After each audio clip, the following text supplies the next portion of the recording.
I think without losing much time, we'll start our program. Okay, and all the examiners are ready, and our main cinemas, our teachers, Professor Answer and the Randall sir is there. They are the backbone. Actually, they are the backbone of these programs.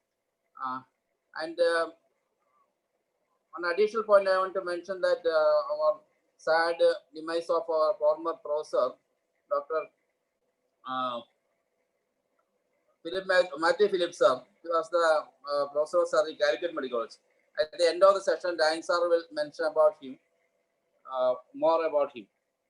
And without losing my time, we introduce the external examiners. That is Rajiv Kapoor from Fortis Hospital, Chandigarh. And I welcome Dr. Rajiv Kapoor and Varghese Paul from Malangara Orthodox Range Church Medical College, Kolancheri. Dr. N.R. Saji Kumar from Government Medical College, Alappuzha. And Dr. O.T. Bashir, that is Government Medical College, Calicut. And I also welcome all the students and my colleagues and my assistants to this program. Also, I welcome our student Afzal, is the final year JR from Government Medical College, Kotte. So we'll go to welcome Afzal. You can start the program, start the presentation. Yes, sir. Yes, sir. Afzal. Yes, sir. Yes. Going to start, Okay.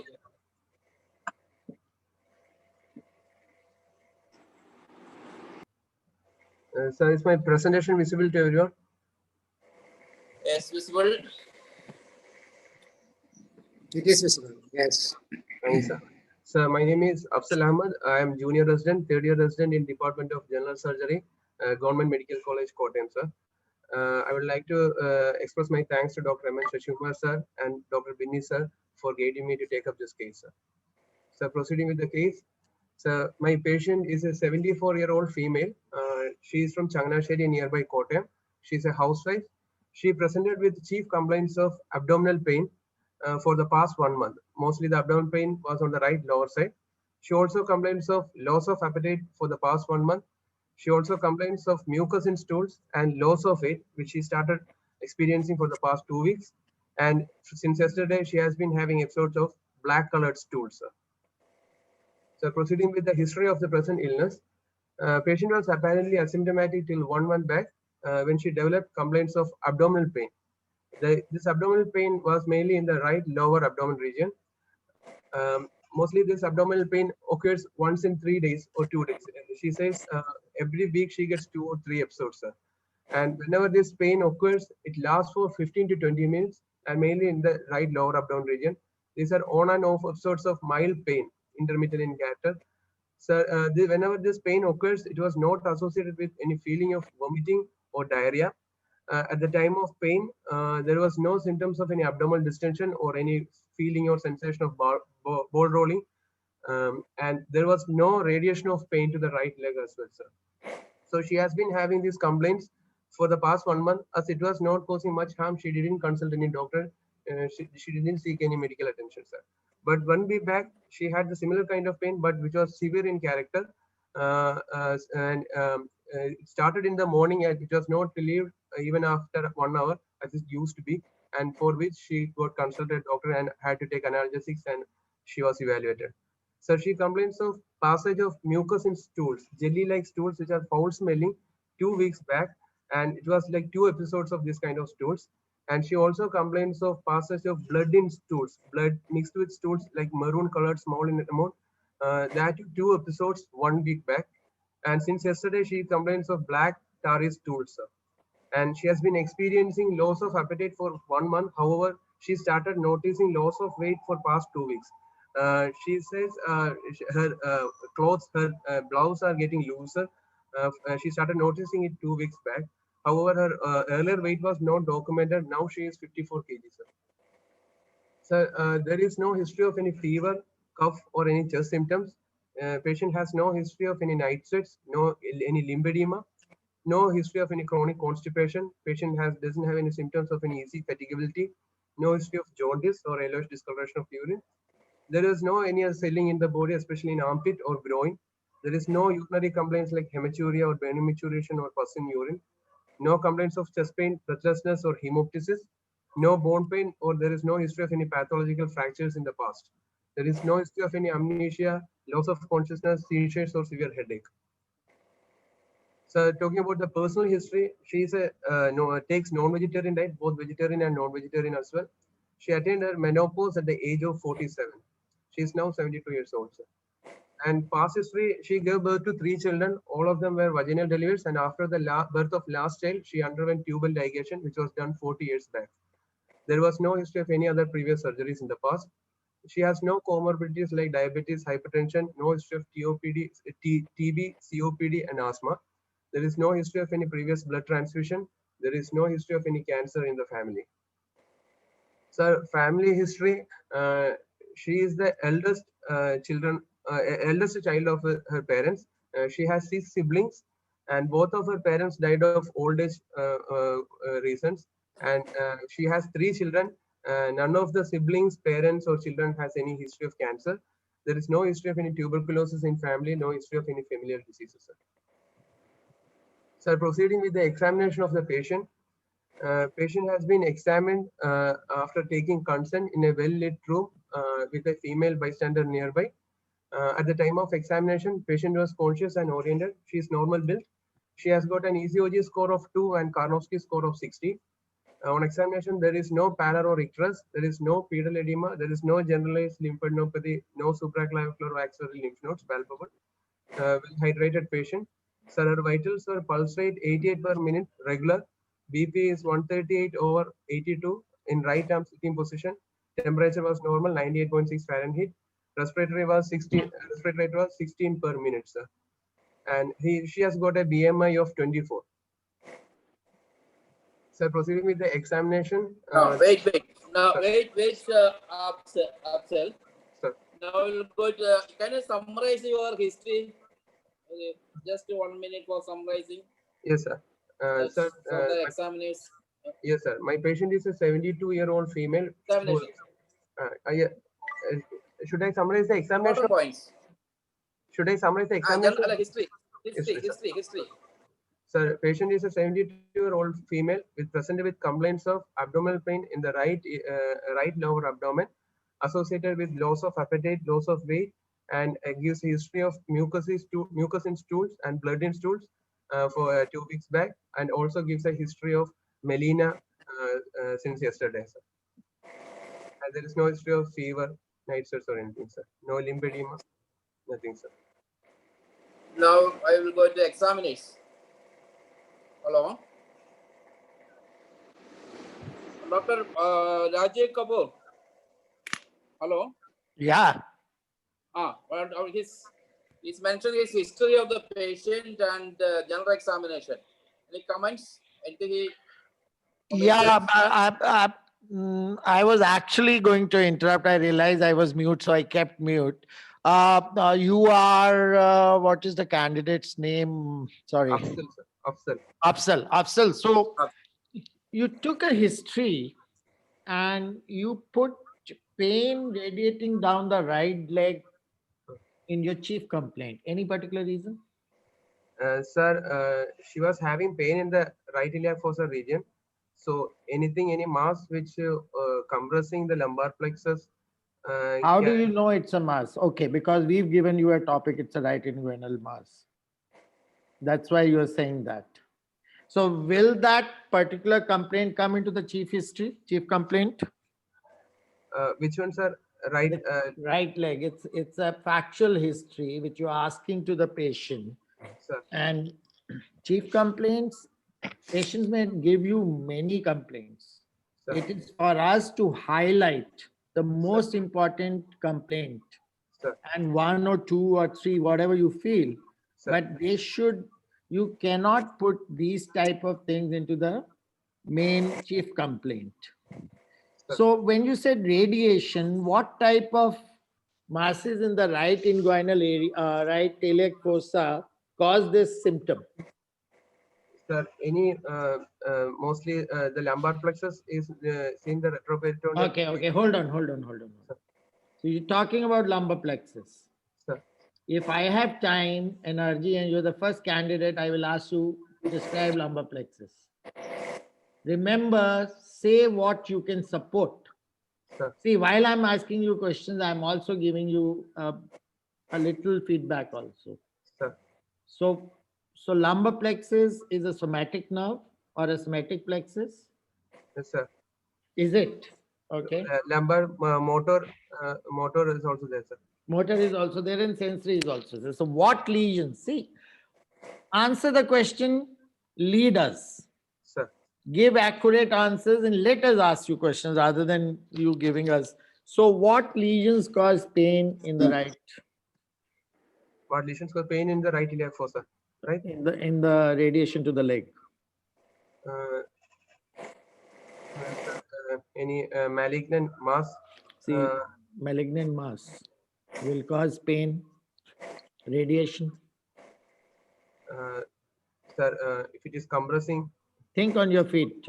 Otherwise, we move on. sir. Okay, let's move on. Sir. Shall I proceed with the examination? Back to you, Other Dr. Gopi. Other examination, Dr. Bashir, Oti Bashir, any comments? History? Bashir? Oti Bashir? Bashir? Okay, I'll like to. Okay, Gopi, you want sir. to Saji? Yeah, please go ahead. Yeah, Dr. Afzal, forget about the mass you have presenting now. Sir. Take some simple things in your mind. When you're having a patient, forget about having a lump when you examine. Sir. Having a patient with right iliac fossa pain, Sir. is it the iliac plexus or something else to be the common presentation of having pain there? Sir, appendicitis. Yeah, Normally yeah. You think that way also. It could be an inflammatory mass. Yes, It sir. could be something related to non-bowel related lesions like ureteric pathology. Even the female patient may having ovarian pathology with pelvic symptoms. All this could be the possibilities there. Sir. So that also has to come. The common thing has to come in your mind first, and you Yes. have to explain in that way rather than initially going on to having a plexus involvement, having a lump in the region. That may be the final diagnosis, but initially you should not lead on to that area. Sir. Dr. Varghese, anything you want to add? Varghese? Yeah, I'm fine with his presentation. Okay, Bashir? Afzal. Yeah, Afzal, Sir. am I audible? Yes, sir. Whatever. Okay. Is there any difficulty for her to flex the hip joint and like that? Anything? No, sir. No, sir. No such complaints, sir. Okay. Very good. Sir, I want to ask, you mentioned the radiation pain to where? Is it knee joint or leg means which part of leg? Sir, posterior aspect, posterior lateral aspect of the thigh, or in ureteric colic, it radiates to groin.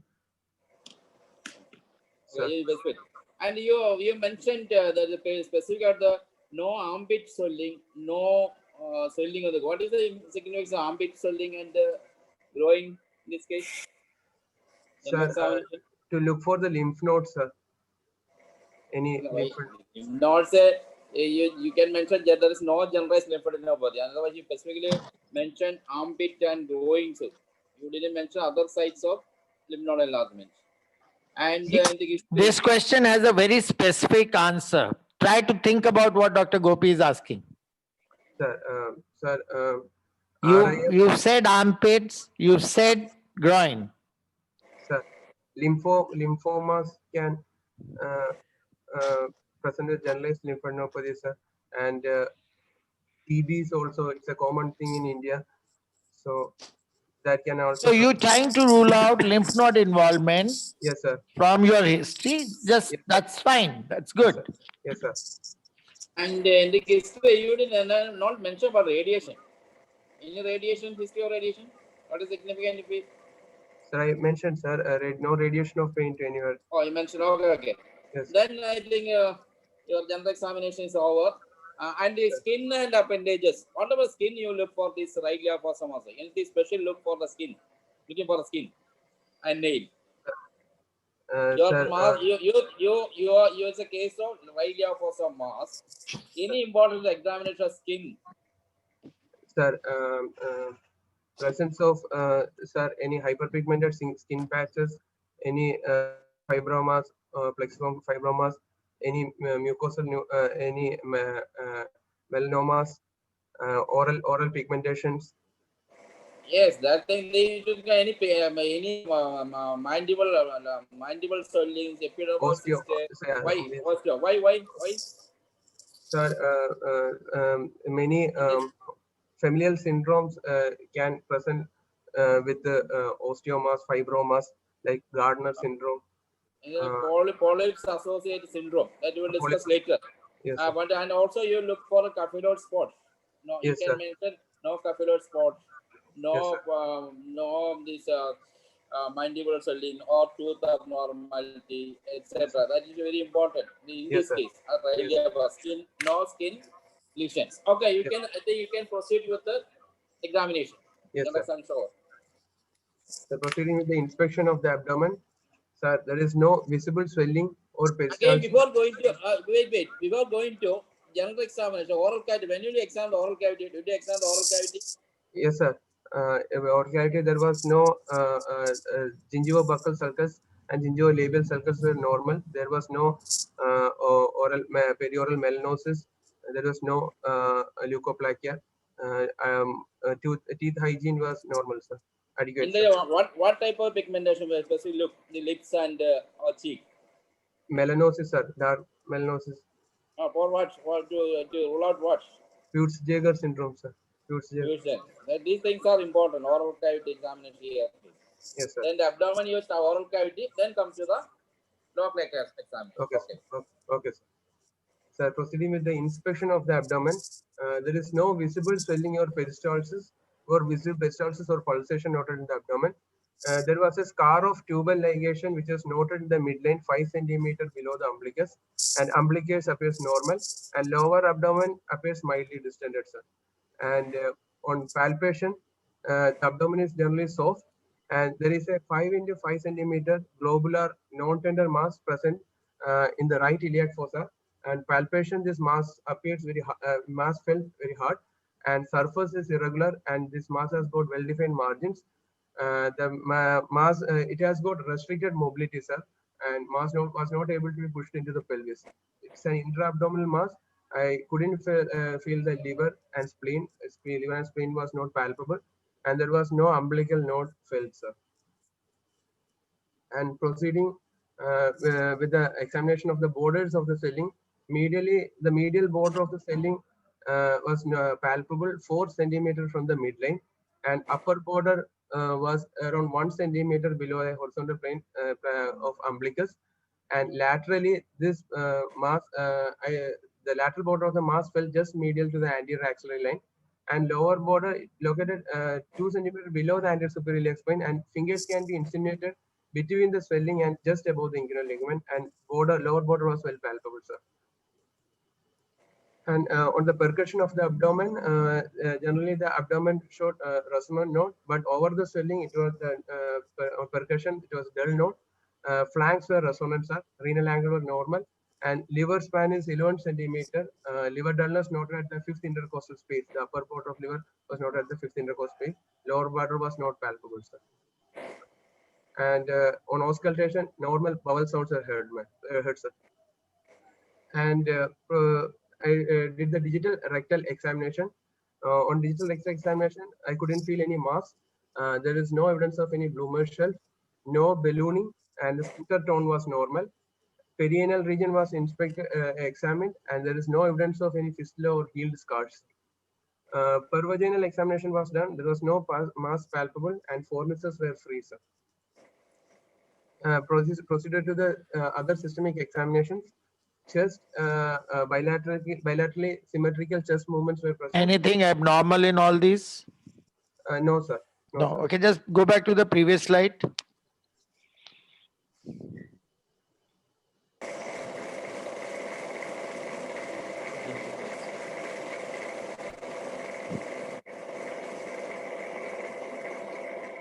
Can you go back to the previous slide or you can't? No, One more. Go to the palpation, I think. Palpation. Yeah. So let's keep it there. And I think that we are open for questions. What do you say, Dr. Gopi? Fine, sir. The mass is globular, non-tender mass present right ilia fossa. What is the inference? What is globular mean? Yes. What is globular? Sir, it felt like a spherical globe-shaped swelling. The mass was more of a spherical swelling, sir. Globular, usually in my mind, most of the examiners mind, globular means a gallbladder. A gallbladder large gall extended right ilia fossa. Globular mass, non-tender. The globular. This is a globular or spherical. You can put your circle, your encircle the mass. It is a spherical swelling instead of globular. That's it. That's all. Sir. So the mass was spherical, sir. It was Well, is it tender? no, sir, not tender, sir. I don't see it here. Not in Is the- consistency irregular. Is the local temperature raised? No, sir. Important. Yes, sir. What's the importance of these two questions? Sir, acute abdomen, a pain in RIF with an acute abdomen, you should check for local rise of temperature, tenderness. In that's acute abdomen, why not in a OPD? Because if it's a abdominal mass or a right iliac fossa mass, Sir. you might get this patient in the OPD too. Yes, sir. So what does it indicate? Sir, tenderness, Or local rise of temperature? localized temperature means could be the ongoing inflammatory process, and So the cause is infective. That's what you want to say, yes, sir. right? You Yes, said there was the slight bulge as compared to the other side of the abdomen, correct? Lower abdomen was generally little distended, sir, not compared to the left side. Left side, obviously you're comparing it to some side, no? Yes, sir. Upper There's abdomen. always a comparison. Yes, sir. So now, is it intra-abdominal or is it outside the abdomen? Sir, it is intra-abdominal, sir. Why do you say that?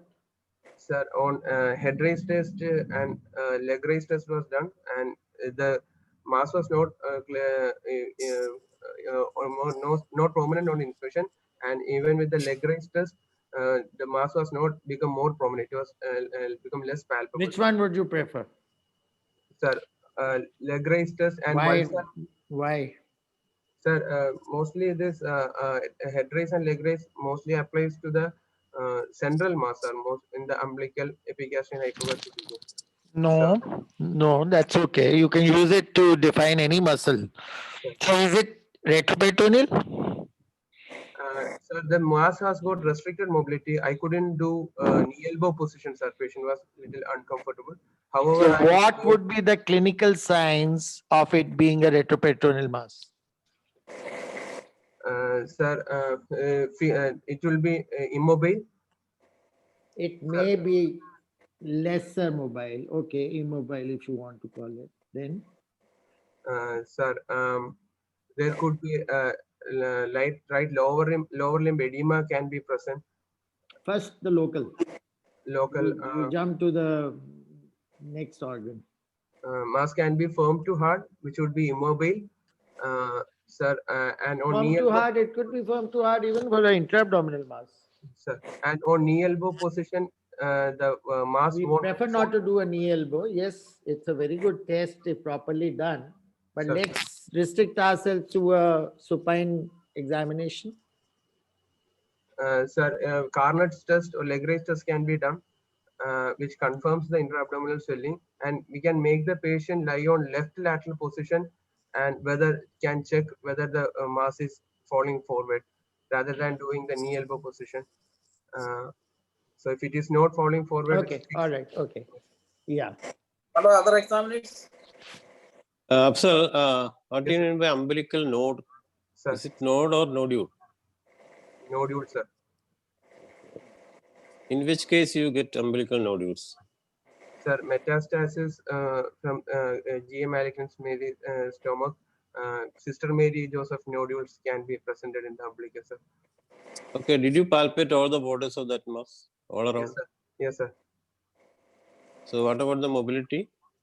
Sir, mobility, it has got restricted mobility. For that, I meant horizontally the mass was little mobile, but vertically I couldn't make out the mobility much, sir. It has got Not able to push to pelvis, you said. Okay. Yes, sir. Difficult, man. Very difficult. Okay. Okay. Yes. Saji Kumar. Yeah. I don't know whether any mass in this area could be pushed to the pelvis normally, because he maybe want to rule out an ovarian tumor. But normally, this much higher lesion laterally placed, I don't think that statement may be a better statement in this scenario. I think that should be avoided. What about the other examinations? Can it be a normal examination pattern to push the swelling into this area to be to the pelvis? Yeah, you Yeah. don't, this actually is not done. Yeah. Don't even try. Second thing about the mobility, he hasn't mentioned about in his presentation. He hasn't mentioned about the type of mobility he's having. He said restricted mobility, having doubt about the fixity to the posture aspect and all things.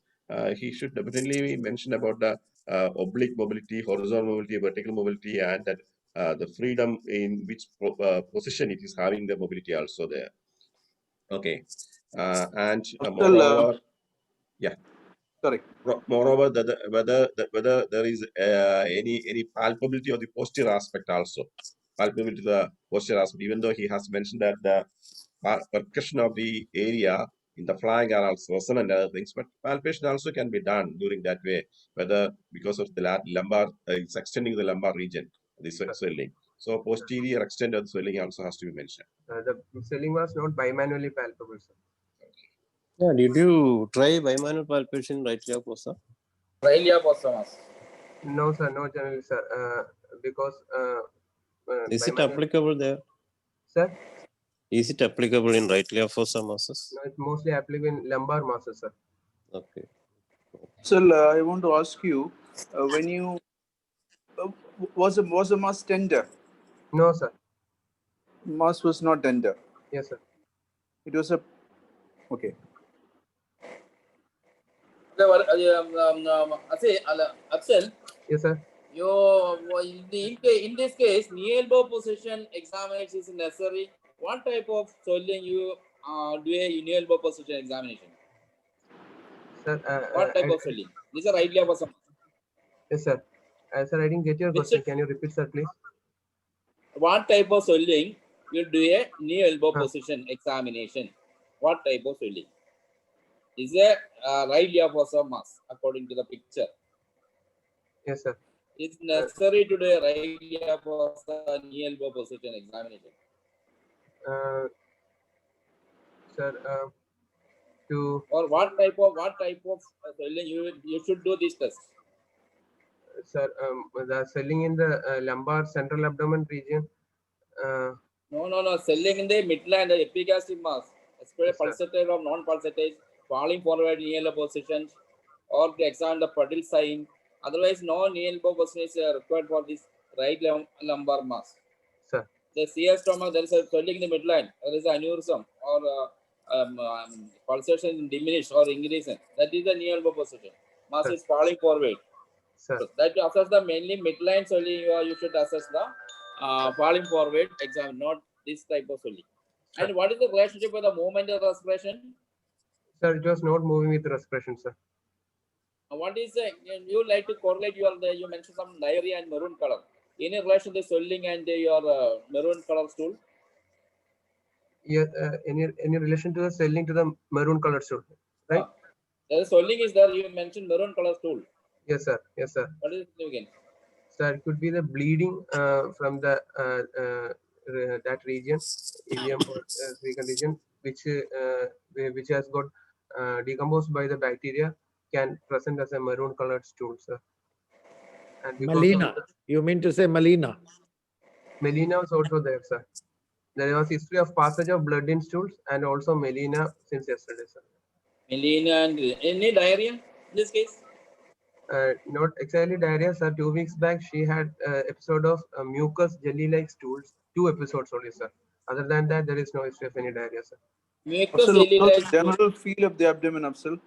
Sir, What was the general feel of the abdomen? soft, sir. Abdomen is generally Was it soft. dark? Pardon? Abdomen is generally soft, sir.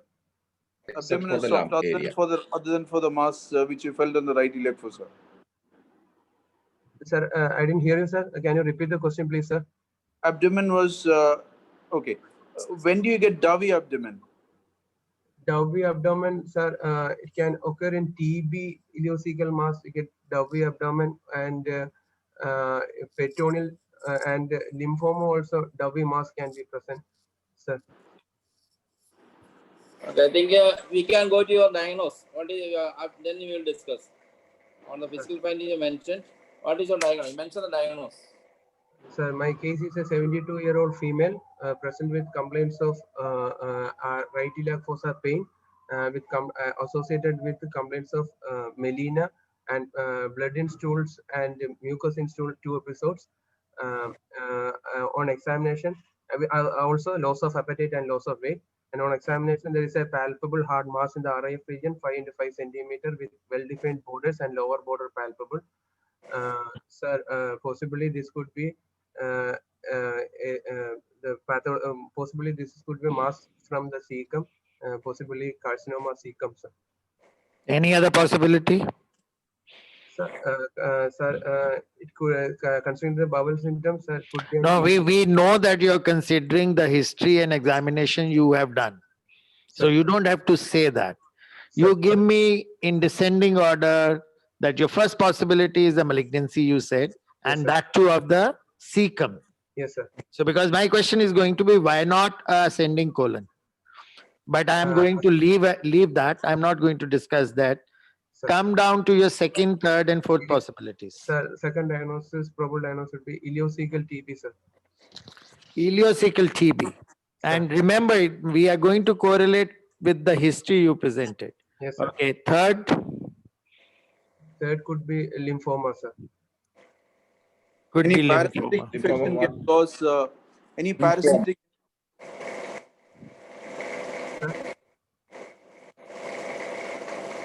Will be syphilitis. Yeah, Varghese, your question is not clear. Can you louder, please? Can it be amoebitis? Can be, sir. Lymphoma. Okay, so your fourth possibility is what? Fourth, Do we have a slide of that? sir, I have a slide of Your possible diagnosis? no, sir, I have Actually, you don't have. That's all right. That's okay. That's all right. Carcinoma cecum. Only one diagnosis you got. sir, I have other diagnoses like ileocecal TB, lymphoma, sir, any gist or carcinoid, sir, sir, and You amebia. consider the abdominal, this appendicular lump in this case. Yeah, resolving appendicular lump can be, sir. Which will consider by lymphoma or appendicular lump? Which will consider among these? Sir, I would consider lymphoma, sir. What is the reason you are considering lymphoma?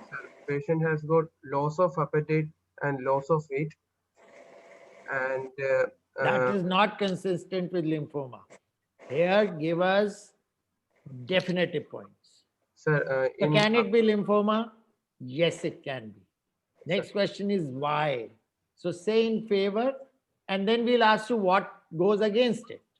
sir, Any history of fever? no, sir, no history of Any fever. history of intestinal obstruction? No, sir. No. Okay. So that is your in history. In general physical examination, Sir, can afebrile? yes, sir. What are the other signs and symptoms of lymphoma you can think of immediately in favor? Sir, symptoms, night sweats will be there in lymphoma. Abhi, in relation to this patient, you've already examined now. Yeah, You've in taken this history and patient, examined. age is 72-year-old, and So age goes against, correct? sir, Not necessary. Okay. sir, Definitive. It's non-tender, heart swelling, yes, sir.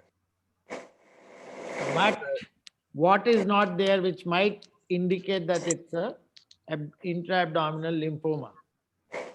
Uh, uh, Sir, lymphoma. Sir, in lymphoma, mass mass would be doughy feeling and surface will be nodular. Maybe I think that no, leave it. Doppy feeling is again a very this thing. So let's come down to your first thing you think of. It is a carcinoma, you are saying. yes, sir. So you mean to say it's a malignant swelling, correct? Yes, sir. Yes, sir. Why could it not be benign swelling?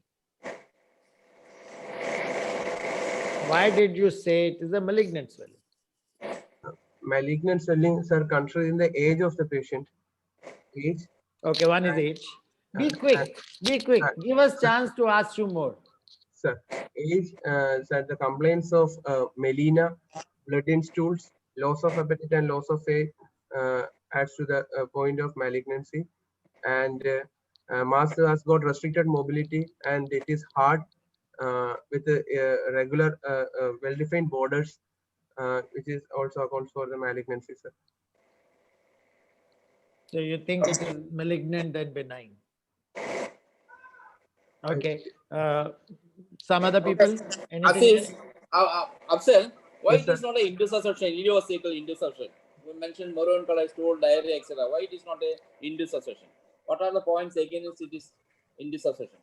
Sir, at the time of indisposition, when a patient would have abdominal distension, it could have ball rolling sensations in the abdomen. Sir, and can patient also can present with vomiting and all. There is mucus, there is bleeding. Sir, The age may be right again. It is not necessary that it happens only there. Various age groups where intussusception can happen. It's the right iliac, so ileocolic, ileo-ileal.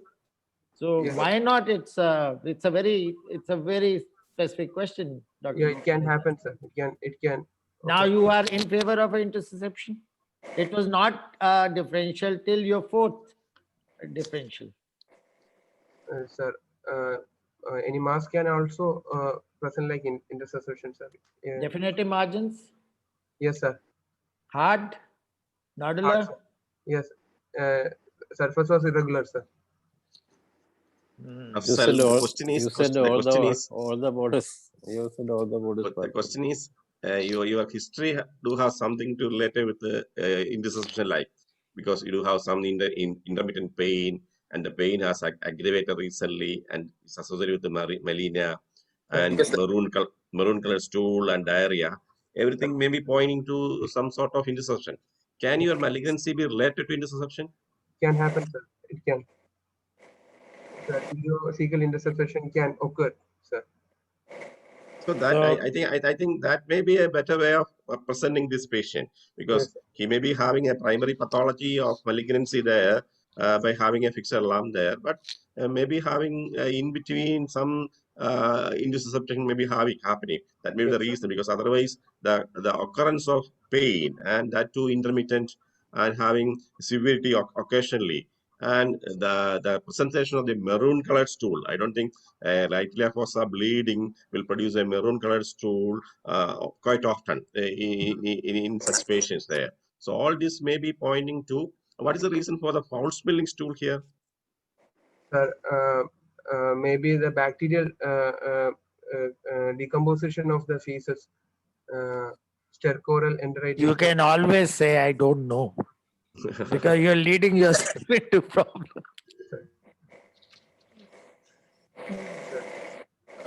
Okay, other example, Bashir and Paul. Bashir, Okay, Afzal. Sir. So can it be a cecal malignancy leading into an indisposition? That's what Dr. Saji was asking. Yes, sir. It Yes. can be a cecal malignancy leading to indissusception, sir. That's a So problem. that is one possibility, a very Yes, good sir. possibility also. Okay. Sir. See, can it be a hyperplastic tuberculosis? It can be, sir. So what are the features of hyperplastic tuberculosis? Sir, the patient would give maybe gives a family or contact history of TB, and by history wise, patient may have fever and a loss of appetite, loss of weight, associated with TB, and TB can hyperplastic TB can bleed and can produce blood in stools. It can produce obstruction-like features also, like but an You examination. didn't present any features of obstruction in this patient, did you? No, sir. There's no vomiting, there's no nausea, there's no abdominal distension, there's no constipation, right? Yes, sir. Afzal, hyperplastic is primary or is it secondary to pulmonary tuberculosis? Hyperplastic TB, is it a primary intestinal tuberculosis or is it secondary to pulmonary tuberculosis? Hyperplastic will be mostly secondary to the pulmonary TB, sir. Okay, and what is the normal site for ulcerative and what's the normal site for hyperplastic? Sir, ulcerative mostly would be the primary tuberculosis, which mostly formed by Mycobacterium bovis, direct infestation of the Mycobacterium species. You're whereas- giving more information again. It's a very specific question. Okay, Which portion ulcerative is of the terminal intestine? ileum. Okay. Yeah. Sir? Ulcerative is terminal ileum and hyperplastic is ileocecal. Okay, just Okay, wanted sir. to know. Okay, thanks. One person, Afzal, why the tuberculosis commonly ileocecal junction? What are reasons? The direct question. Sir, in the ileocecal region, the transit time is more, and in the ileocecal region, more lymphoid follicles are more towards the ileocecal region, and also it can be secondary from the genital TB. More so, RIF region is more close to the genital, so can pass transfer from the fallopian tube and can present like that. Okay. Yes. Then I think examiners. Then what you can lead the candidate investigate. How will you manage? So, sir, I would like first to investigate the patient. Sir, starts with Suppose, sir, anything you want to add? Anything? Suppose, sir. No. Let's Then you see will what start he. for the management. Let's look at the management. How will you proceed? Sir, I would start with the basic blood workup and urine workup. Why do you want to do a basic? Our question is how you're going to manage. So the first thing you want to is establish a diagnosis, isn't it? Sir, check for, Confirm your first possibility. sir, I would check CBC to look for anemia, sir, as the patient is having blood in stools. Did I hear of anemia? Sir, Did I hear of anemia anywhere in your presentation? patient has no pallor, but she has complaints of melena and blood in stools, sir. So, Into hemoglobin. Oh, okay. okay.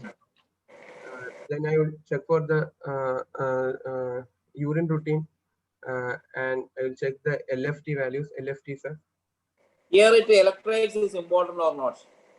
In the history, you mentioned one point that mucus diarrhea. What condition produces mucus diarrhea in the colon? Sir, spurious diarrhea, sir, stercoral enteritis due to the obstruction. No. What condition produces the electrolytes imbalance?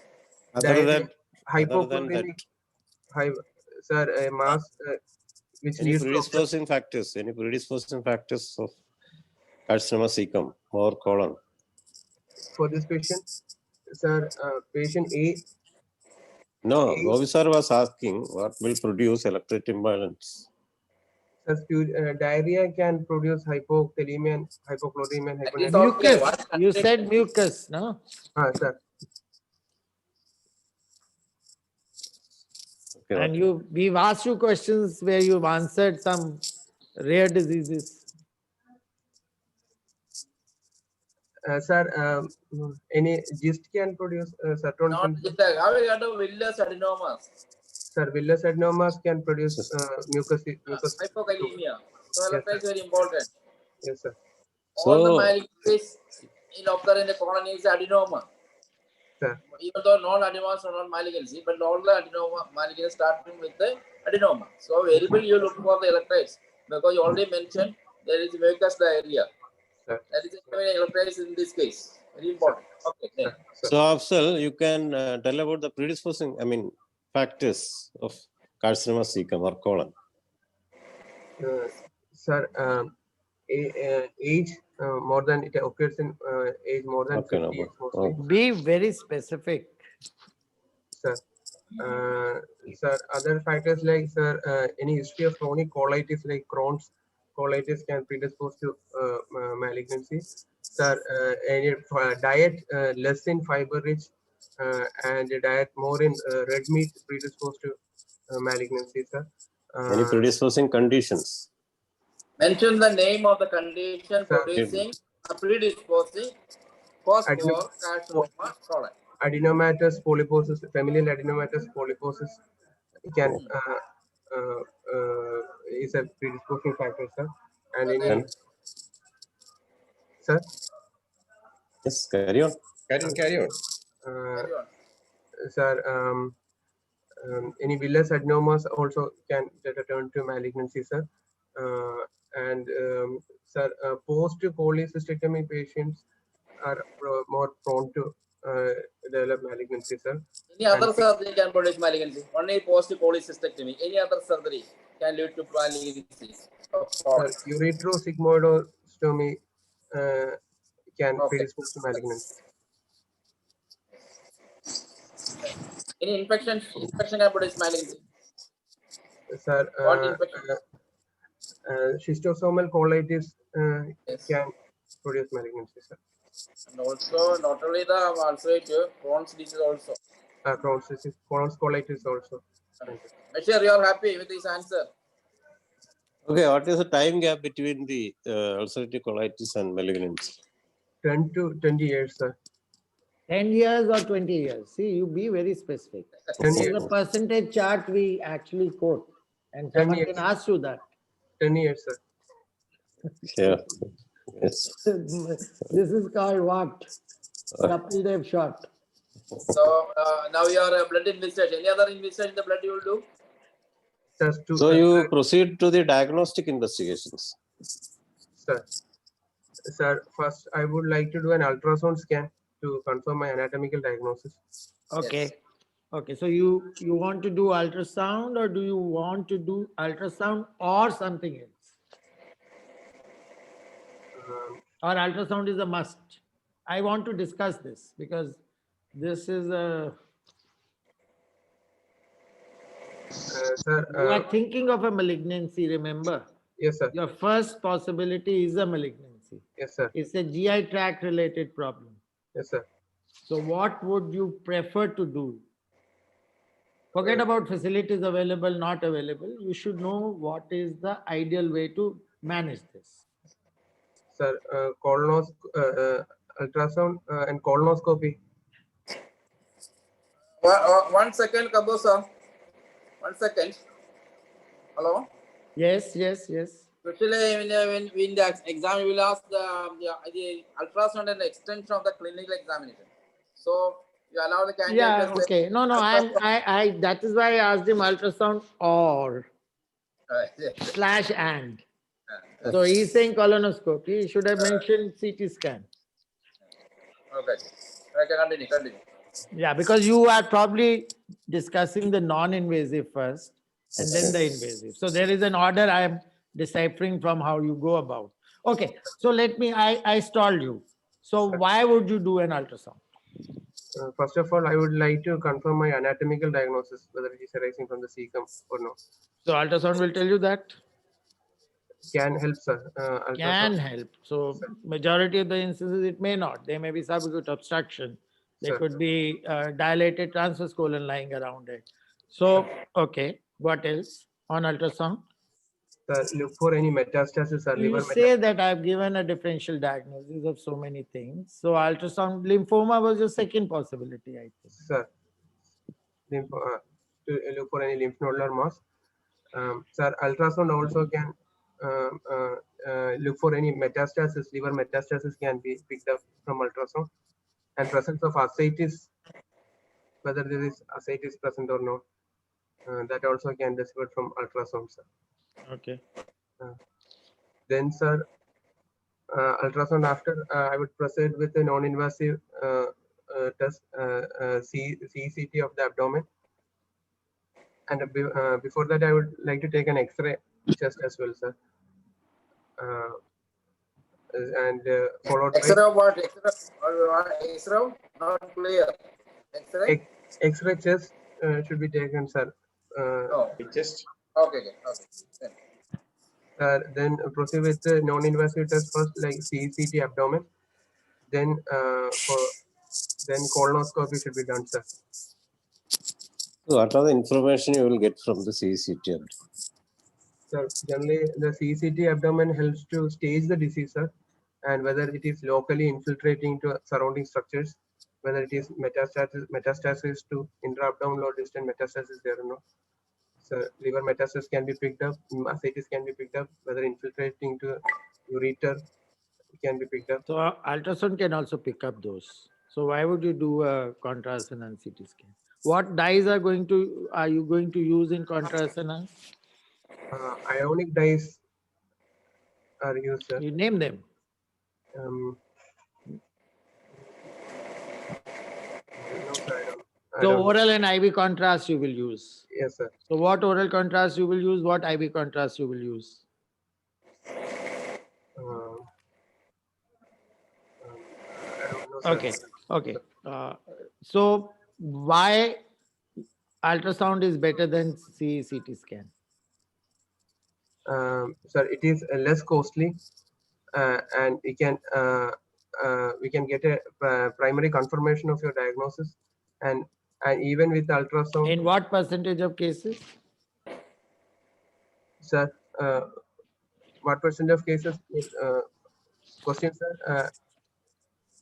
Sir, I don't get your question, sir. Please. How I was asking about the sensitivity and specificity of ultrasound. I don't know, sir. I don't know, sir. So you do not know.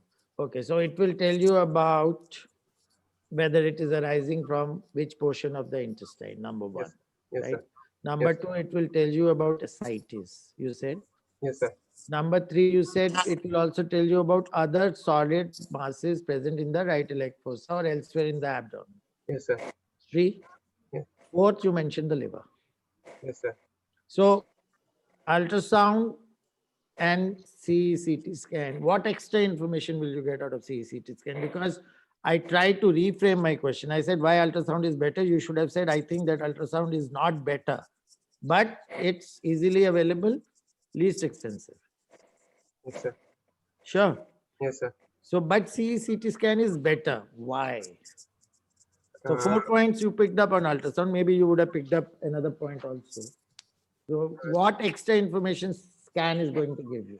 Because your differential is also going to be based on these things. Intussusception. Sir. So ultrasound, can you pick up intussusception? Yes, sir. Very easily. So you Yes. didn't mention that. What is the finding of intussusception in ultrasound? Intussusception finding. Sir, bowel within a bowel, that our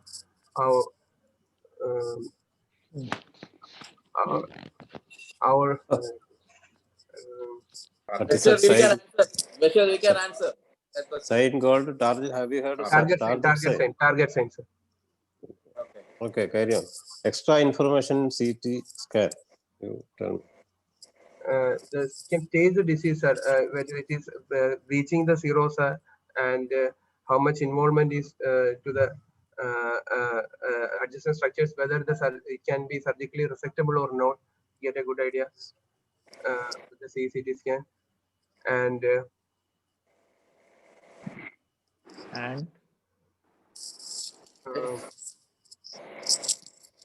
And if in advanced case, Is it easy to identify the cirrhosis involvement and all things by a CT scan? A contrast enhanced high resolution CT scan, whether it is able to identify the T3, T4 status, or is something else is needed there? rectal contrast should be given, sir, and loss of rectal contrast of what? Air contrast or what would you like to give? Whether It's a very specific question. Abdominal wall thickness is anyway few millimeters. Sir. So will you be able to see what portion of whether it's involving the mucosa, serosa? Does it have a significance also? Vis-a-vis classification. Surrounding structures, accepted. Right, okay. So surrounding structures is more important. Sir. And if you say, whether a patient can be resectable, again, if you answer the question, you'll be able to tell us the resectability. So surrounding structures you mentioned. Yes, sir. So anything about the vessels you can Iliac mention? infiltration to any iliac adjacent iliac vessels. Cecal malignancies usually don't, but some Don't. malignancies do. So the vascular information is important you are going to get. Sir. What other information you're looking for? Presence of hydronephrosis, whether the if you want to spare the kidney and check for the status of other kidney. So in relation to this mass, you're going to look at the kidney, the ureter, and how they are Diagnosis. situated. Sir. What else? Any Surrounding peritoneum, sir, any mentum, yes, sir. centric lymph nodes, Sir. even pelvic lymph nodes for that matter. It may not be cecum, it may be something else. Sir. Adnexa, Yeah, sir. because one of the differential could have been that too, but obviously it's a pure, but ovarian is a differential in these Yes, sir. situations, large ovarians. What Yes, sir. else? CT scan is very valuable. It gives a lot of information. Ascites, obviously, extent of ascites, quantitative. Sir. Okay. Anyway, so you've done a CT. It's a cecal, ileocecal mass, ileocecal, Sir. right? Sir. There are few lymph nodes around. Rest of the abdomen is normal. Sir. This is your non-invasive. So now, what next test are you going to do? I would like to do a colonoscopy, sir. You would like to do? Colonoscopy. Okay. And with which we can take a biopsy. What are other Repeat information this. you get from the full length colonoscopy? First of all, what other information will you get? Sir, colonoscopy, you can directly visualize the mucosa. Okay. And Of can the take, entire colon and rectum? yes, sir. Okay, done. So you are actually, that's the only thing visible to us. Yes, sir. Hmm. And it is possible to take a biopsy and a tissue proof using No, colonoscopy. then you will see the mass. So you're going to Mass. see a lesion there. Sir. So when you see the lesion, you will like to see what portion of the intestine it is. So you will be very specific now, whether it is in the ascending colon, whether it's in the cecum, what is the size of it, is it ulcerative, is it proliferative, all those details you're going to get. So you'll take a biopsy. What other information?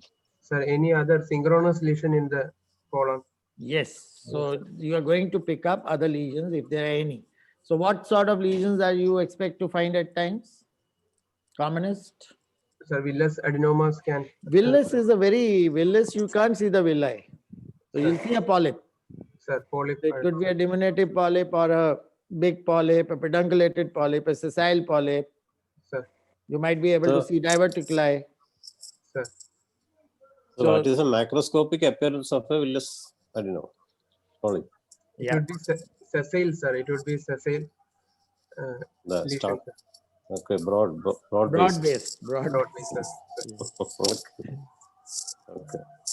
Okay, so you will take a biopsy. Suppose you reach the cecum and there is no lesion there. No lesion there. Sir. So what will you do?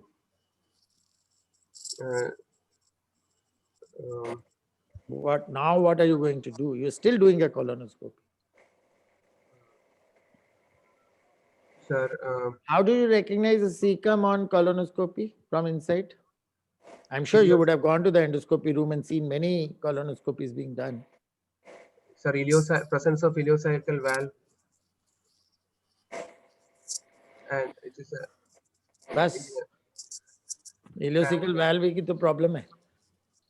Okay, so you'll see the ileocecal valve, you'll see the appendicular opening, you will see what else? Okay.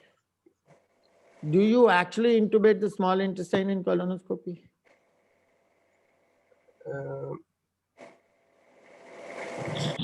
So you haven't been to the endoscopy room. No, sir. You have time, you can still go and see how colonoscopies are done. Sir. So if you do not go into the small intestine, terminal ileum, your colonoscopy is incomplete, termed as incomplete.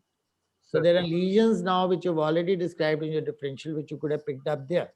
Okay, terminal ileum is also normal, but while actually doing that, you find there's a bulge visible on the cecum. Sir. So now what are you going to do? And what are you going to suspect? Diverticular. Bulge. Yes. Okay. Not a Something pushing from outside. So, okay. So it could be some retroperitoneal structure, retroperitoneal mass pushing the. difficult to say retroperitoneal because it's very difficult to say anterior posterior is difficult on scopy. Something arising from the wall of the lumen lesion. I can hear you, sir. Something arising from the wall of the bowel. You got a Okay. palpable mass. Sir. You had a palpable mass. This thing is your scope is inside. You Sir. see a bulge. So what is your inference? What are you thinking? Could be And an then you will ask your assistant to actually press on that mass so that it'll be visible there. The bulge will increase. lymph node. Lymph node. So lymph Lymph node. nodes, what else? You mentioned in one of your differential. Stromal tumors? Arising from the GIP. Yes, sir. Yes. Yeah. Okay. Would you biopsy this now? Mucosa is normal. Sir. Would Would you biopsy this bulge? Sir, if it's extra luminal, it's possible to take from the colonoscopy. Okay, anyway. So we've seen a big ulcerative lesion in the cecum. You've taken a biopsy, you come out. Sir. And while coming out, you see there is a 1 centimeter, 2 centimeter lesion in the hepatic flexure, which is a polyp. Will you Sir. remove it? Yes, near the polyp, sir. Hepatic flexure. 10 centimeter, 12 centimeter away from the lesion. Sir, I didn't hear you, sir. Sir. There is a polyp visible in the hepatic flexure, which is about 12 centimeter away from the main tumor in the cecum. Sir. Would you biopsy that polyp? Yes, sir. You will. Yes, Okay. Sir. My next question now. You've taken a biopsy from the cecal mass, and while coming out, there is a. Will you biopsy? Sir, you are not audible now. You are not clear. The question is Some not of- clear. Okay. Is it better now? Now Yeah. it is. Now it is. So while there's no polyp in the hepatic flexure, but there's a polyp in the descending colon. Will you biopsy that? Descending colon. The answer to the first was no. You will not biopsy a hepatic flexure polyp, but you will biopsy you might do a polypectomy on the descending colon polyp. The discussion can go on whether to do or not. There are two schools. I'm not going to discuss that. Why did I make a decision not to remove that polyp in the hepatic flexure? Because I guess, sir, if there is a mass at the cecum and there is a polyp at the hepatic pressure, the management would be hemicolectomy. If it's a Good. mass. Okay, fine. Right. Going to discuss what is virtual colonoscopy? It's a 3D reconstruction of. It's a non-invasive procedure. Whether you take the CT scan and form a 3D reconstruction of the colon, sir. Okay. Varghese, Hi. Fine. When do you do virtual colonoscopy, Afzal? Sir, if you can't if you can't reach up to the cecum through colonoscopy, but you're suspecting you're having a lesion in the CT scan, but you're not. If you're not able to reach up to the mass where you are expected, you will take a virtual colonoscopy.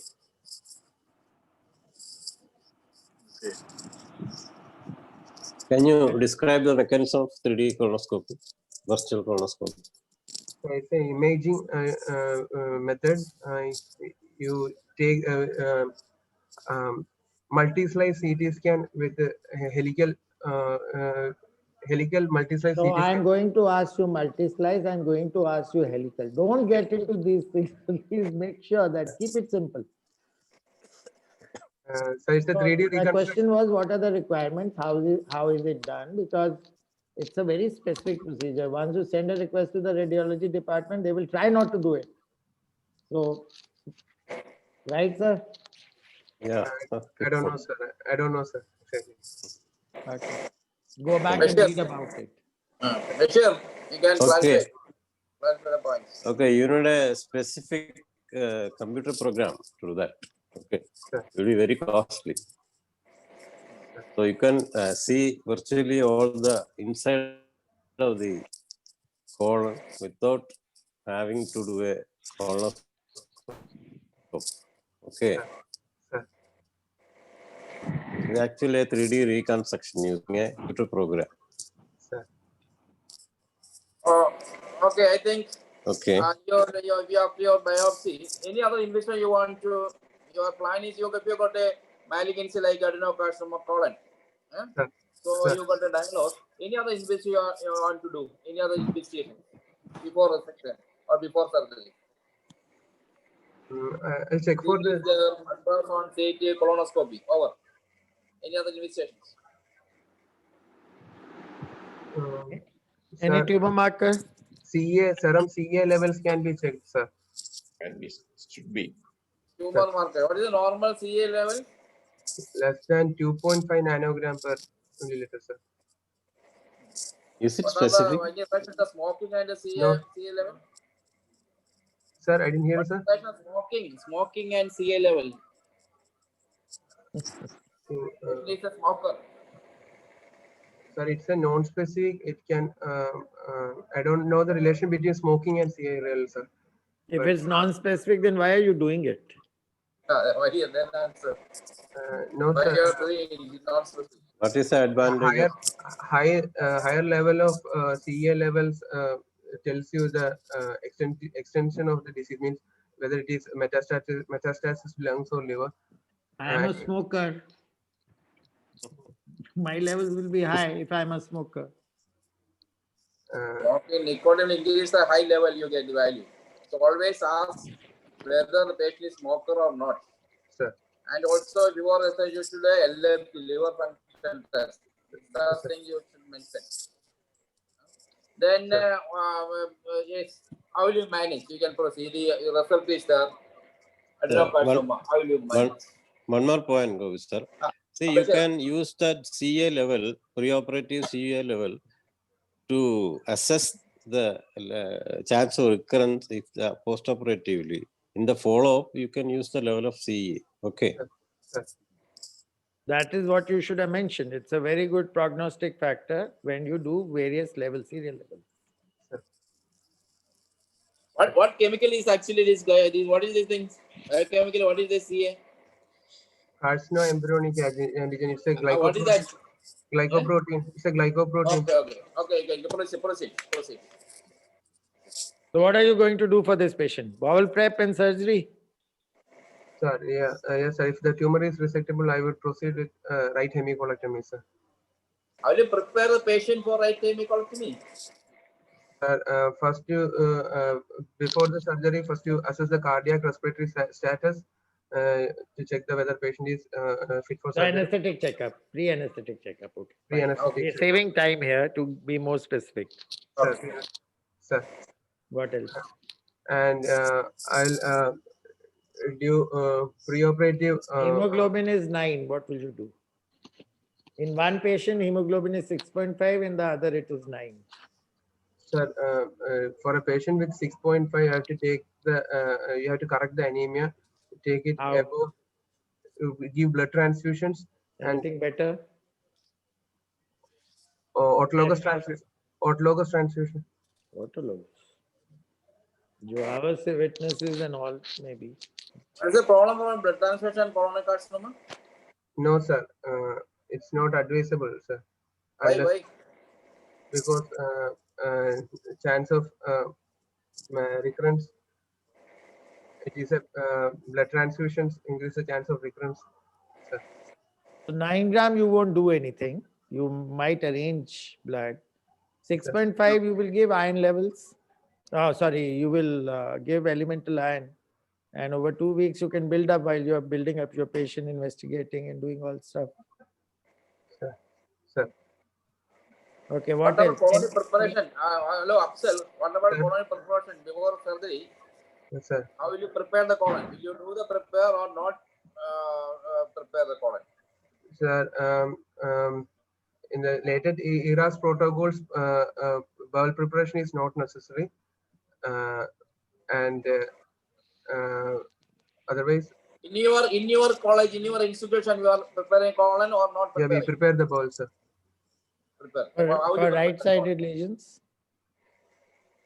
Sir, yes, sir. We prepare the bowl, sir, for right-sided colon also. colon? How? Mention just how we are preparing. Pegylated polyethylene glycol enema, pegylated enema should be given. Is it enema? Anema. Is it enema? Yeah, soap and water enema and Pegleg, is it enema? Pegleg. no, it's a laxative, sir. Laxative. Is it given? Your answer is not clear, Afzal. My answer is not clear. Bashir is not satisfied. See, How will you prepare? Pegleg, is it given through which route it is given? Oral, sir. Okay, then you cannot say it is an No, enema. sir. That's my mistake, sir. I misread. Okay, okay. Is it- right. What is Is the it- difference between the enema and the wash, the colonic wash? What is the difference between the enema and the colonic wash? Have you heard of Afzal. colonic wash? Yes, sir. Yes. What is the difference? Mm,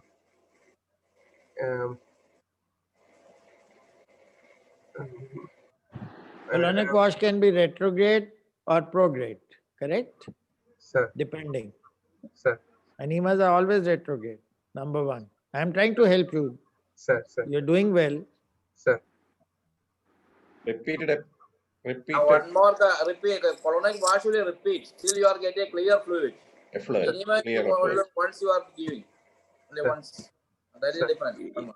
Okay. Sir. Is it regularly being given a Pegleg in your institute, even for a right-sided colonic mass? Yes, sir. Yes, sir. Some units do, some units don't do, sir. Are you sure? Sir. Don't Yes, sir. you can say I don't remember. That's all right. You mentioned that the recent times there is no need for a colonic preparation. I don't think that statement is correct. Even though you are not giving Pegleg, you may have to have some other ways of preparing the bowel. Pegleg given is not the only way of preparing the bowel. You have to prepare the bowel in all chronic surgery Keep the for patient. different ways. Keep the patient in liquid diet. What are the other you are not giving Pegleg? Sir. What are the other preparations you have to mention? Or how do you prepare the patient by giving some advices to the patient? Sir, keep, low residue diet should be advised. before. That is a preparation, definitely. Okay. Unless you are doing some emergency surgery, all elective surgery has to be with the preparation. Sir. The most of surgeons are doing the preparation. Like this, what this Sajid Kumar mentioned, that is a clear fluid by the evening. Am I correct? Yes, sir. Yes, sir. And what routine doing this Pegleg, etc. You are suspecting any aspirin, suspecting a block, any obstruction. Okay. Afzal, have you heard of on-table lavage? Sir. On-table lavage. Sir, it is done in an emergency, mostly in an emergency situation when the patient presents with obstruction. You resect the tumor and blocks the proximal end of the resected proximal end of the resected part, and through a ileostomy, ileotomy, or through the cecal one, or through an appendicectomy stump, you put inside a Foley's catheter and you irrigate the bowel, sir, and before the anastomosis. What is the That is fluid enough. using? Sir, What is the fluid using for irrigation? saline, Normal saline. normal, Be bold. Be bold. Be bold. sir. So, Afzal, I have a question.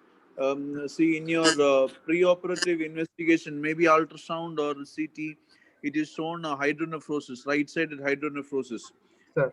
Probably, so you would probably suspect a ureteric involvement, right? Sir, yes, sir.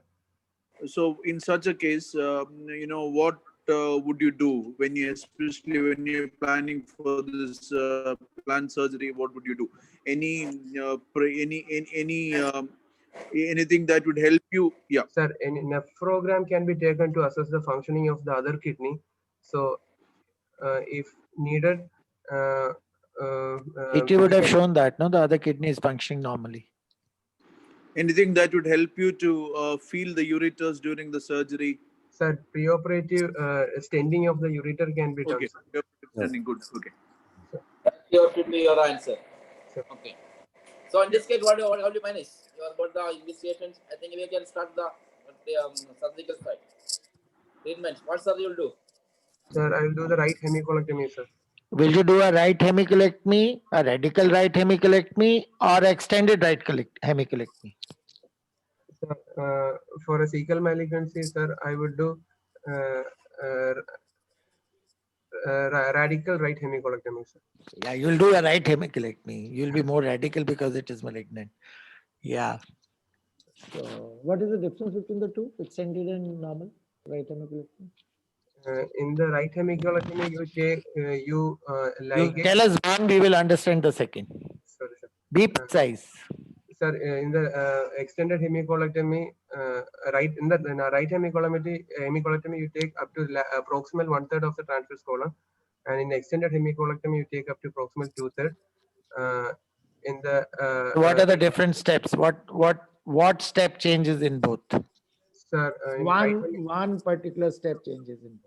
Sir, in right hemicolectomy, you ligate the right colic branch of middle colic artery, and in extended hemicolectomy, you ligate the left colic branch as well. Left branch of middle colic as well, sir. So why don't take the middle colic itself? Middle colic itself. Sir, middle colic. Middle colic. Sir. You specify what Again, this is, yeah, Dr. Gopi is right. You, at your level, you should be saying it depends on the lesion. Sir. If your lesion is in the hepatic flexure and if your lesion is in the proximal transverse colon, things will change a little. Correct, sir? one answer, one question. What are structures going to remove in this case? In other words, what are structures you are going to remove in this case? Your case. Sir, in this case, I'll remove distal ileum. How much? How much? Distal ileum to bahut hai. 20 centimeter of distal ileum after ligating ileocolic artery, sir. Are you sure? Sir, Distal 30 centimeter. Then. sir. And sir, I'll take the cecum ascending colon and proximal 1/3 of the transverse colon along with the lymph. Take the lymph nodes as well, sir. How will you take the lymph nodes? What particular step are you going to ensure is done correctly to collect maximum number of lymph nodes? Yes. Sir, you ligate the artery from the Which artery? Name it now. Name the artery. ileocolic artery, right colic. No, ileocolic. No, so that's the main vessel which depends. No, so you will ligate it. Yes, sir. You were saying something about ligation. You'll do a high ligation. High ligation, sir. Yes, sir. How will you mobilize the right column? Starting from birth. Sir, I'll mobilize through by dividing from the line of Tolt, sir. What is that line? What is the line? Line of How Tolt, that line sir. is formed? White line. It's the posterior surface of ascending colon is not covered by peritoneum. The peritoneal folds in the lateral side of the. Okay. You are mobilizing. What are the important structure you can injure in this procedure? Mention the important structure you can injure this mobilization. Ureter. How will you identify the ureter? Okay, you are correct. Ureter. What is the relation of right ureter and right colon, ascending colon? What is the relation? Sir, right ureter passes medially to the right colon on the just anterior to the Posteromedial margin of the colon, right ureter. sir. How will you identify this? So it will be a white tubular structure with the peristalsis can be noted. Uretary In an anatomical structure, you can utilize your Which muscle you identification. identify there? psoas, iliopsoas muscle, sir. Which part of the iliopsoas muscle? What structure Borders. is crossing over the ureter? Sir, gonadal vessels. Gonadal vessel. That identifies that you can easily identify ureter. Sir. What is the specific anatomical area that ureter crossing over? Specific anatomical area, abdomen to the pelvis. What is crossing? Over the which structure is going into the pelvis? Sacroiliac joint. Which Talk vessel? about vessels. Sir, uterine artery. Uterine. Uretary. Now I'm going to ask what is the origin of uterine vessel. Then you are which major vessel? External iliac. Iliac artery. Common iliac. Common. Common iliac. Common iliac vessel, sir.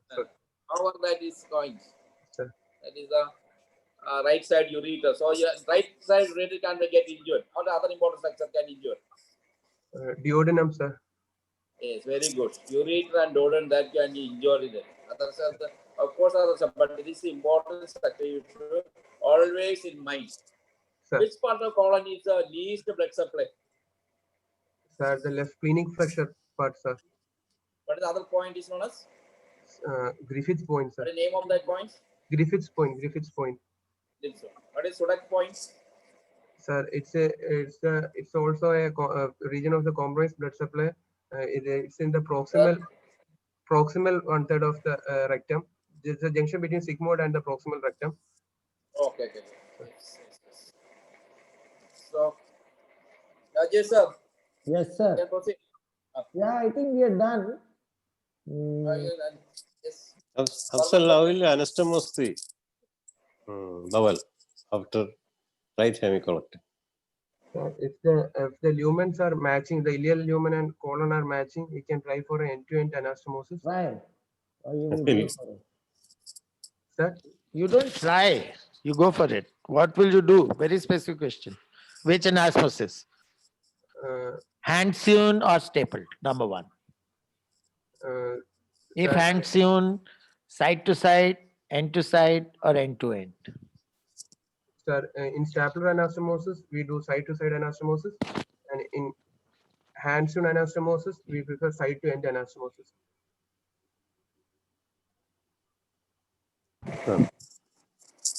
Which side? Which part of the bowel side? Which part of the bowel end? Sir, ileum's side of the ileum should be anastomosed to the end of colon, sir. Antiperistaltic or peristaltic? Isoperistaltic. Despite the size, diameter of ileum and the colon, so how do you manage that? You can go for a side-to-end anastomosis, sir. What? Side-to-end. In case the end to end, there's a ileum is short diameter, small diameter, colon is large diameter. How will you do that? Compromise the anastomosis. One is large diameter, other is a small diameter. So Chittil's cut can be done while anastomosing, sir. Okay, fine. Okay. What is functional end-to-end, Afzal? Sir, In functional stapler. end- Yeah, please tell me. Sir, Functional end-to-end. Sir, it's mostly done in certain stapler anastomosis, where you anastomose side to side with the ileum and colon by applying the stapler.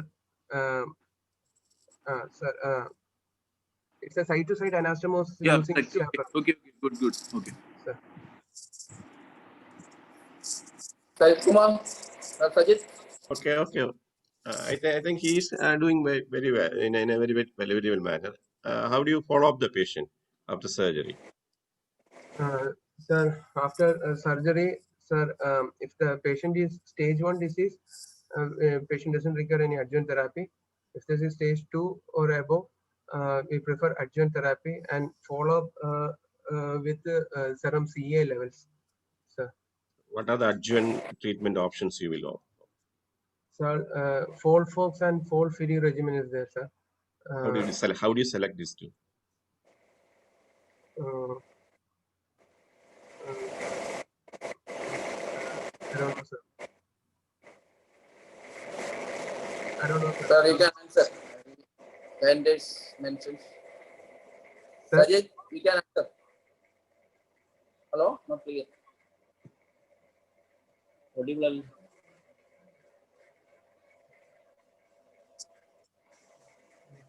No. Sajid Kumar, you are not clear. Not audible. The question is not clear.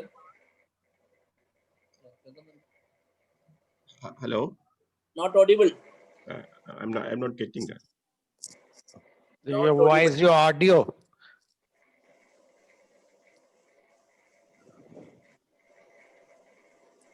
Hello? Sajid Kumar? Sajid Kumar? I think there is some problem with the Sajid Kumar. And Varghese Paul, I think you are on card. It's fine. I just wanted to ask you, Afzal, what about use of drains in this surgery? Will you put in a drain post-operative? Yes, sir. Yes, sir. We put drain, sir, to check. We remove the drain only after giving oral, sir, to look for any anastomotic leak or any immediate post-op hemorrhage.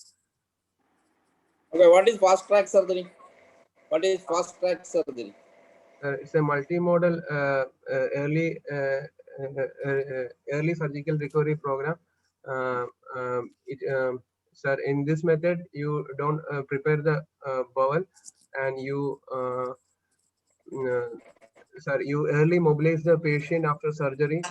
You remove the CBD on the post-op day 1 and start orals. You are not using the drain. Sir, In the fast track surgery, you are not using drain. I'm not clear. I'm not audible. Am I not audible? yes, sir. Yes, sir. Oh, sir. Hello? In fast track surgery. Yeah, you're audible. Yes, sir. Okay. Fast track surgery. Sir, What is the advantage of fast track surgery? sir, early mobilization and early discharge of the patient, sir. Early discharge of it. And can save So, the money. So there's one thing which in particular is done 4 hours before we operate, which is a part and parcel of fast track surgery. And it is usually under the view of the anesthetist as a pre-anesthetic checkup. A concentrated carbohydrate drink is given. Sir, sir, So that helps in early recovery. sir. Right. Okay, Afzal, Okay, if you okay. are operating your laparotomy, you found that it is inoperable. It is fixed into the apparatus, immobile mass. What you will do? It is fixed mass. Sir, then I would do a iliotransverse anastomosis, sir. You will bypass. Ilio, transverse, and Yes, sir. bypass. Sir. Any You other? want that any secondary surgery, you want that one secondary the liver. How will you manage? A mass with a secondary the liver, one single secondary. Sir, it can be, if the secondary is resectable, it can be taken in the same sitting of surgery. Otherwise, you take out the primary tumor, make the patient to undergo adjuvant therapy. It's a stage 4 tumor. Sir, Patient is not obstructed. sir. So what you're describing was done earlier, but now the consensus is moving towards something else. In the stage Single, 4, even if there's a single nodule. Either you can plan to remove them both. Agreed. Sir. But then again, there is an option available where you give neoadjuvant, treat it as stage 4 with chemotherapy, and then Sir. proceed with whatever surgery is required. Sir, sir. You don't go after the primary, leave the liver met there, Sir, sir, right? Sir. Unless until there's obstruction. sir. Any stent you utilize inoperable? Will you put any stent? So self-expandable metallic stents can be kept, sir. That also one On possibility. the right side, Sir,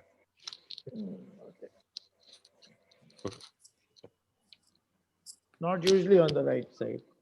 There may be indications. Very good for the left side, actually. Sir. Yes, Bashir. Okay, what are the Trying to close. complications? Sir, what Sir? are the complications?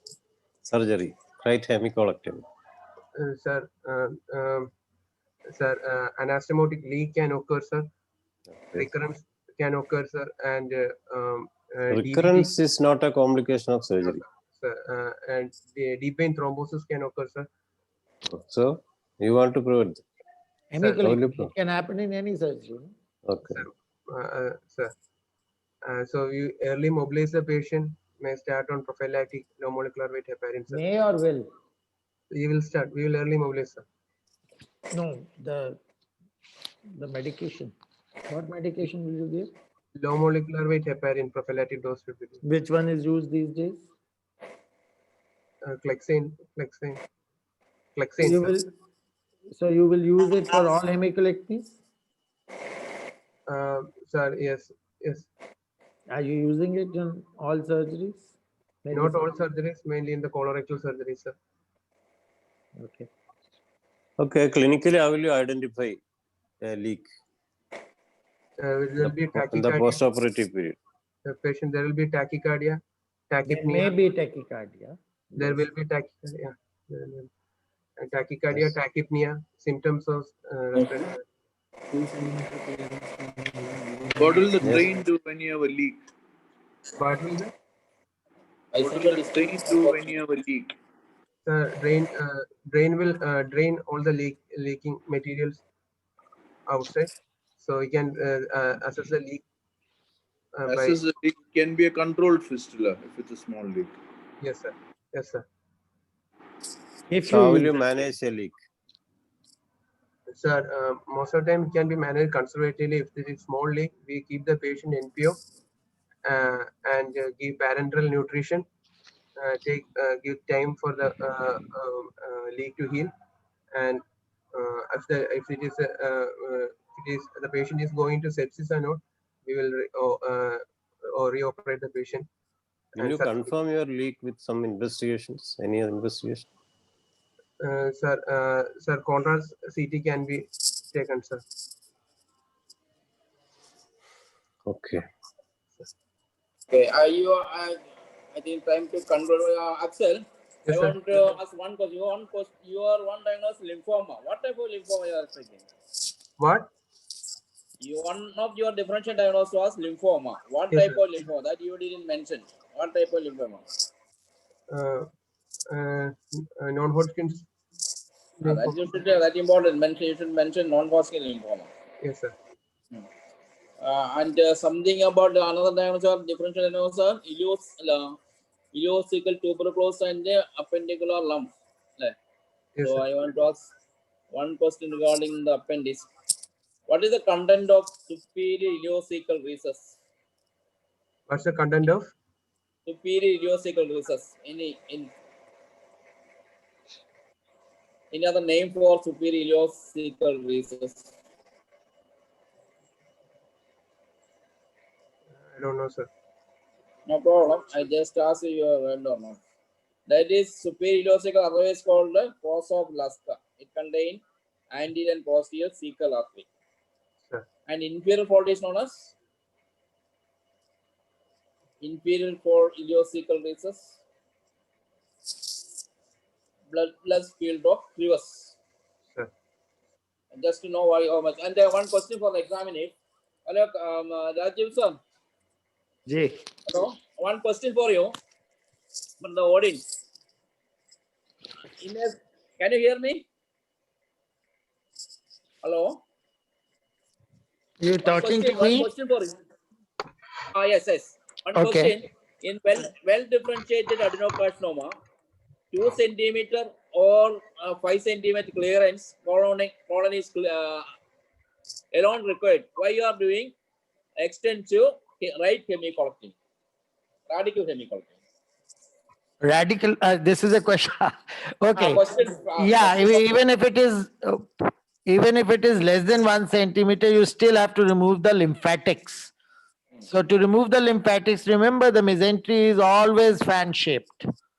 So if you start at the root of the vessel starts distributing in a wider this thing. So if you take smaller vessels near to the colon, you are not removing all the lymphatic chain which is draining along the vascular tree. So if you It go, was not, okay. It was not asked by the student, it was asked by the professor, Dr. Vasu. oh, so then he was testing me, I think. Well, I was wondering that how many can I answer? One more reason is there. The colon is full of fecal matter. So we want to have a serosa to anastomosis. Here, their ascending colon is not having serosa. So we want to remove the entire ascending colon. Thank you. Okay, thank you, sir. So now we'll go to our analyzers, Professor Dancer and Dayanda Bausa, and also few words about Dancer, our former teacher, Dr. Matthew Phillips. Dancer. I'll come later because I'll have to do both. I'll let Dayanda Babu sir start off with. Okay? Okay. Okay. Okay, thank you. Am I audible? Yeah. Yeah. So last time also I mentioned about 10 Commandments. 10 this comments. time also in the symptoms. Symptoms, especially bleeding was mentioned, bleeding per rectum. So blood mixed with feces, one should suspect a lesion higher than the sigmoid. Blood on the surface of the stool, one should suspect a lesion in the lower sigmoid. Blood separates from the feces following defecation, suspect hemorrhoids. Blood passed by itself, one should suspect diverticulitis or sometimes a bleeding carcinoma. Blood with mucus, suspect ulcerative colitis. Blood on toilet paper, one should suspect fissure. So I think it is better to remember the bleeding from the rectum and how to sort out the type of bleeding. Second is in the family history. Of course, FAP was just mentioned. There is one more entity, the HNPCC. You should remember HNPCC, the Lynch 1, the Lynch 2, and then the Amsterdam criteria to diagnose HNPCC. All those things, sometimes it may come during discussion. You should know what is attenuated FAP. Any idea, Afzal, what is attenuated FAP? Sir, attenuated FAP means the number of polyps should be between 10 to 100, not the. No, it is 1 to 100, need not be, sir. So that is, what is synchronous? Synchronous is seen in how many percentage? Percentage. It is seen in 5%. And by definition, a synchronous lesion can occur within 6 months of the index lesion of surgery. That also is considered synchronous. Then you should know the macroscopic types of the growth in the colon, the annular, tubular, ulcerative, and the cauliflower like that is type 1, type 2, type 3, type 4. That you should know. Then you should know the screening for FAP. What age you start screening for FAP? At the age of 12 years, sir. 10 to 12 years. Sir. Then you should know, that is my 6th point, the adenoma carcinoma cycle. What is it called? Sir, Fehr-Vogelstein adenoma carcinoma. Feron, Vogelstein, adenoma. Adenoma. Can you mention the stages of adenoma carcinoma cycle? Sir, normal mucosa, when it undergoes mutation in the APC gene, form mild dysplasia, and Yeah. mild dysplasia further progress to intermediate dysplasia based on It's called a early Kera- adenoma, early adenoma, intermediate adenoma, late adenoma, then and carcinoma, carcinoma. and finally the metastasis. And any adenoma of more than 5 mm should be removed. Yes. Then the seventh point is anatomy of the colon. It is very, very important. You should know the differences between a right-sided malignancy and left-sided malignancy and the reasons for that. Then the anatomically, you should know the marginal artery of Drummond, the arc of Friolon. It is also called the meandering artery. Then the Griffiths point was mentioned here, Sudak's point, and then which is the largest area diameter-wise, which is the largest area of the colon? Cecum, sir. What is the size? 7.5 to 8 centimeters. 7.5 centimeter. Then suppose left side colonic obstruction is there and patient is with you. How do you manage? That also you should know. A colonic growth with obstruction. Sure. So many options are there for surgery. If, in an emergency situation like left side colonic obstruction, you can resect the primary tumor with 5 centimeter margin. If the bowel is hugely dilated, edematous, and loaded, you should avoid anastomosis. You can proceed with the Hartmann's procedure and diversion stomach and facilities are there. You can stand and wait for 2 weeks and then you do the surgery. That also is possible. Then finally, before that, the ninth point, staging, the TNM staging, the new TNM staging you should know. I will simplify it for you. T1, T2, N0 is stage 1. T3, T4, N0 is stage 2. N1, N2 is stage 3.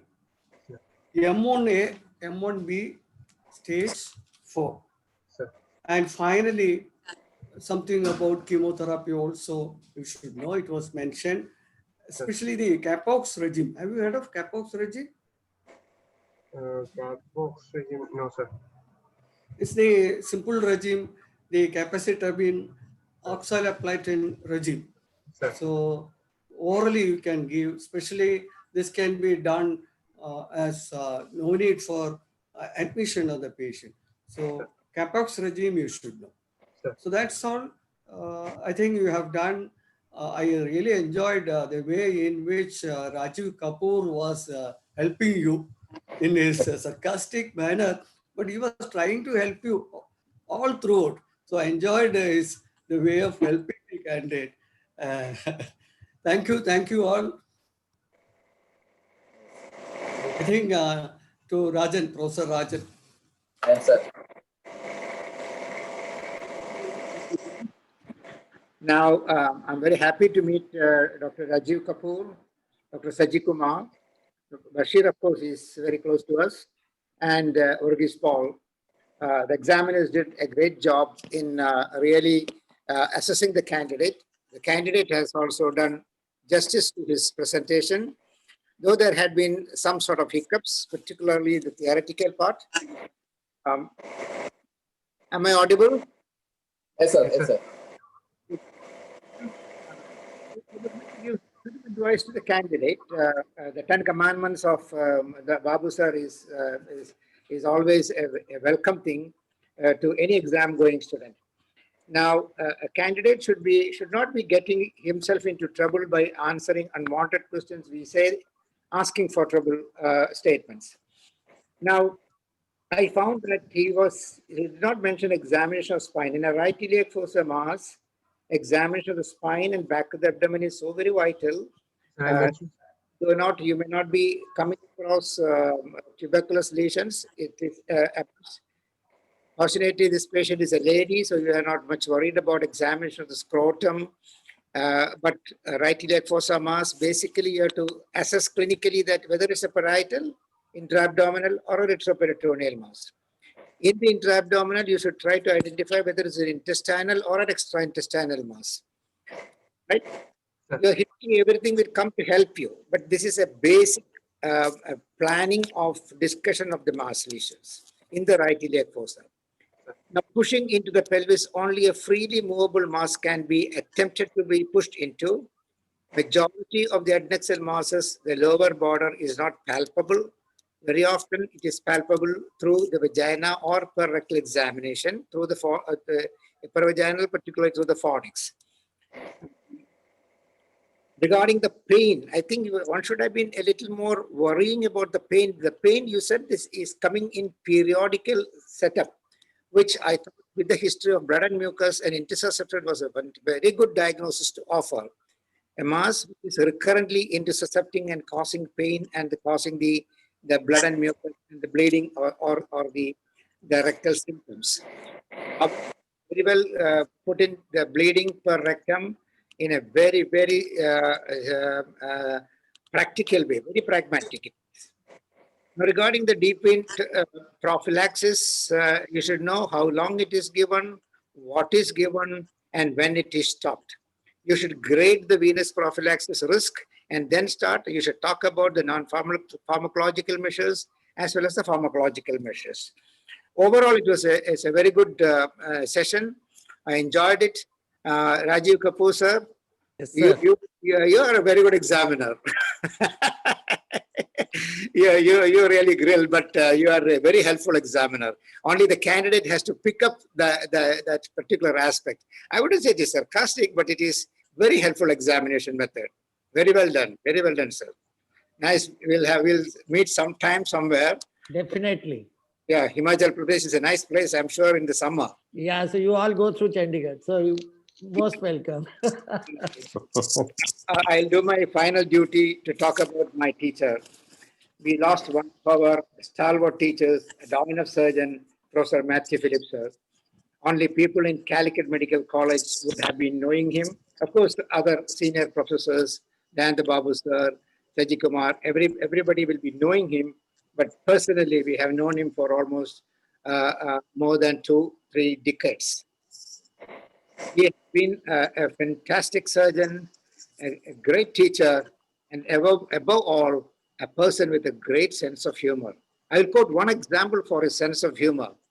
A student was describing a fistula nano in such detail, saying that there is a central hole of the anus and there are multiple holes. You know what he did? He chipped in and saying, "Come on, man, tell he has got a flute on the other end." That is the way of his sense of humor. Fantastic person.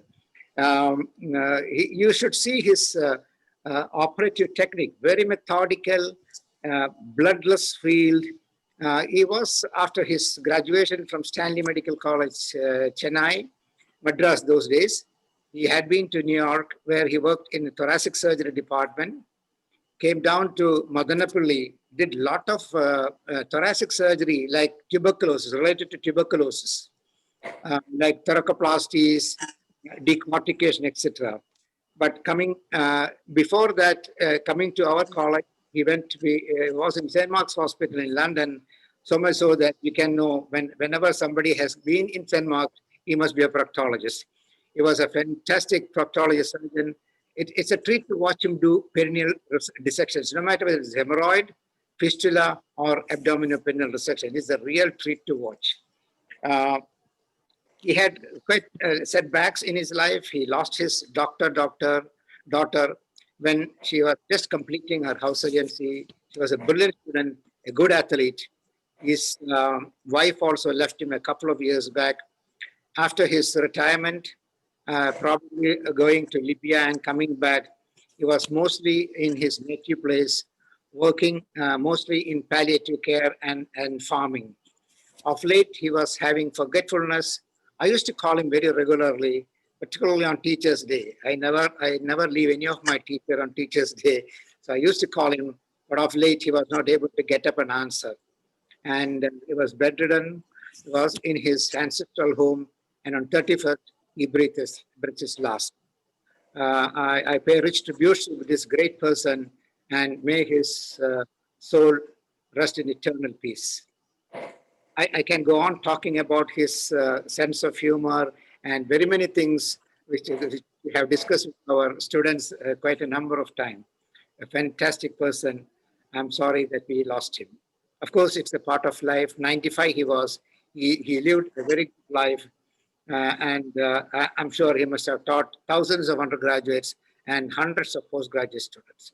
all of us remember him very well. Thank you. Thank you very much.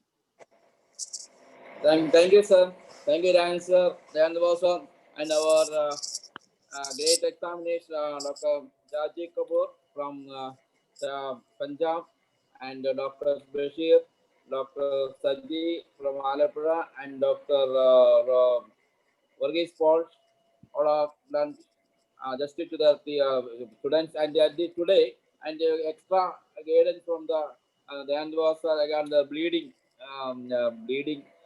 per rectum. I think a wonderful person by the Andhra sir, and thanks are nice and extra about our former beloved teacher. I think we are going to conduct one more next session next Saturday 8 p.m. Kolanjeri Medical College, from students from Kolanjeri Medical College. Topic will be revealed later.